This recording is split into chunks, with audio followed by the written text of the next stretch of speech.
तू परेशान मत हो, माता रानी सब ठीक करेगी। हे माता रानी, अनु बहुत परेशान है। ऊपर से अष्टमी के दिन उसकी परेशानी और बढ़ जाती है। कुछ शर्मा जी हैं कि बात सुनने को तैयार ही नहीं है। अब आप ही इसका कोई हल निकालिए माता। माता रानी के चरणों में फूल चढ़ा।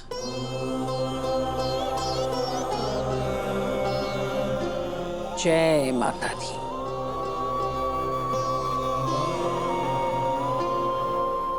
सिद्धि माता, इस बार मेरे लिए क्या संदेशा है? तेरी चिंता का समाधान। पिछली बार तूने पूछा था ना कि तेरे बेटे के जीवन में खुशियां कब आएंगी। इसका एकमात्र उपाय है। क्या? अपने बेटे की खुशी के लिए तुझे अप्पे के पास जाना पड़ेगा। उनकी कचहरी में अर्जी लगानी पड़ेगी, तभी तुझे तेरे सारे प्रश्नों के उत्तर मिलेंगे। कौन से अप्पे? अप्पे पाषाण मूर्ति। अब वही बता सकते हैं कि तेरे घर में और तेरे बेटे के जीवन में कौन और कब खुशी ला सकता है। आज अष्टमी है। आज के दिन मैं जो कुछ भी बोलती हूँ स्वयं माता रानी मुझसे बुलवाती है। इसलिए आज मैंने जो कुछ भी कहा उसे भूलना मत। तुझे सुख शांति चाहिए तो तुझे अप्पे पाषाण मूर्ति के पास जाना होगा।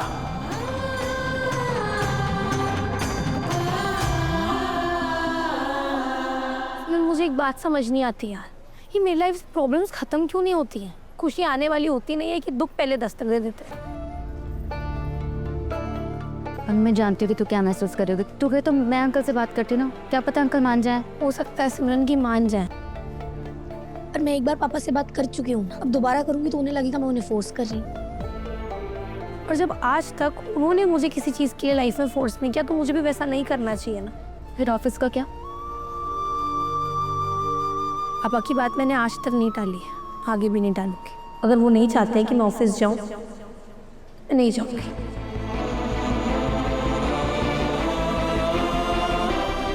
और आर्या से तू जानती है ना, तू ऑफिस नहीं जाएगी तो उन्हें कितनी तकलीफ होगी। जानती हूँ सर को बहुत तकलीफ होगी। मैं ये बात भी अच्छे से जानती हूँ कि इस बार भी हमेशा की तरह आर्य सर मेरी प्रॉब्लम को समझेंगे और मुझे मेरे इस फैसले पे भी सपोर्ट करेंगे।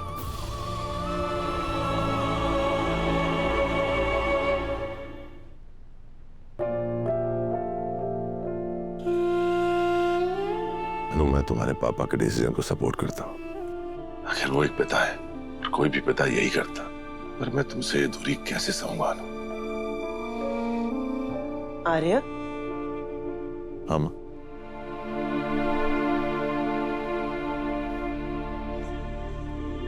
याद है उस दिन इस पौधे को देख के तुमने क्या कहा था? रिश्ते पौधों की तरह होते हैं, दोनों को उगाने में मेहनत लगती है, लेकिन एक दिन फिर फूल खिलाते हैं। इस पौधे में तो फूल आ गए बेटा, अब बारी रिश्तों की है, जिंदगी की है। क्या मतलब? आज सिद्धि माता आई थी, मैंने उनसे पूछा कि मेरे आर्य की जिंदगी में खुशियां कब आएगी माँ? तो उन्होंने मुझे कहा कि मुझे अप्पे पाषाण मूर्ति के पास जाना पड़ेगा।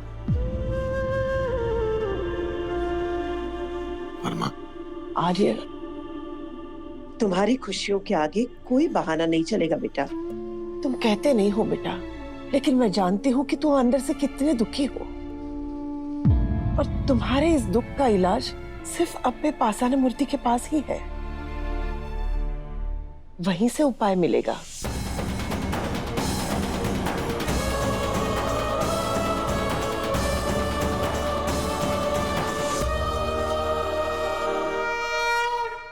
आर्या सर ने हमारी कितनी मदद की।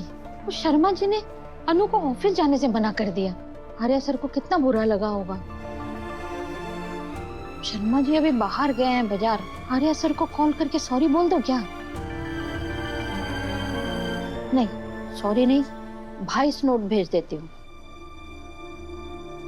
हेलो आर्या सर, वैसे मैंने आपको ना थैंक यू बोलने के लिए मैसेज भेजा है। आपने हमारी इतनी मदद की, उसके लिए थैंक यू सर।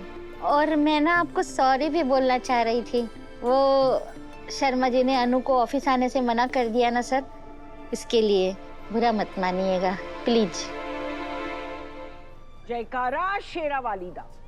सिद्धि माता, बोलो सच्चे दरबार की जय।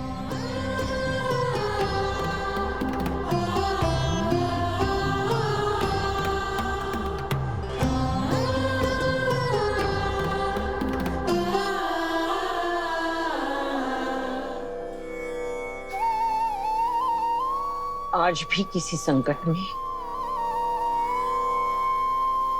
हाँ माँ, और जब भी मैं संकट में होती हूँ ना, तो माता रानी की कृपा से आप भी आ जाते हो। आप ही कोई समाधान निकालिए ना माता। बोलो। माता, मेरे पति की दुकान में आग लग गई थी, पर उससे तो माता रानी ने हमें निकाल लिया। पर मेरी बेटी की नौकरी चली गई। अभी वो नौकरी वापस मिल रही है, लेकिन मेरे पति उसे ऑफिस जाने से मना कर रहे हैं। मेरी बेटी बहुत परेशान है माता, आप कुछ उपाय बताइए ना।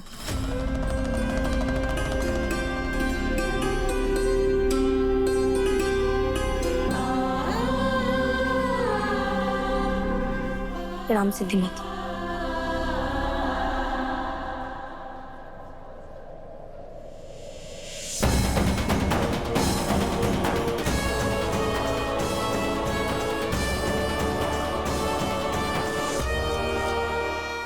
ऐसे क्या देख रही है? माता जो भी देती है उसे प्रसाद समझकर रख लेना चाहिए। ये तेरा प्रसाद है।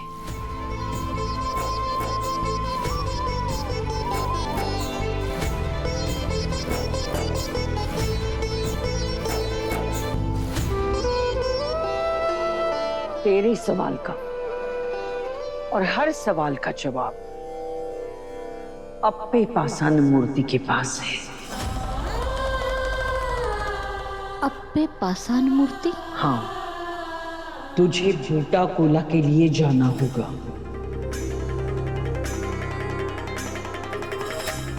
मैं चावल लेके आती हूँ। आज मैं कुछ लेने नहीं, कुछ देने आई हूँ।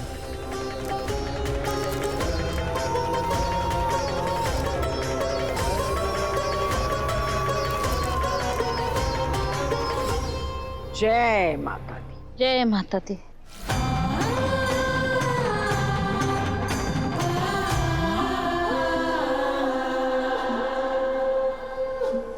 जयकारा शेरा वालीदा। बोलो सच्चे दरबार की जय।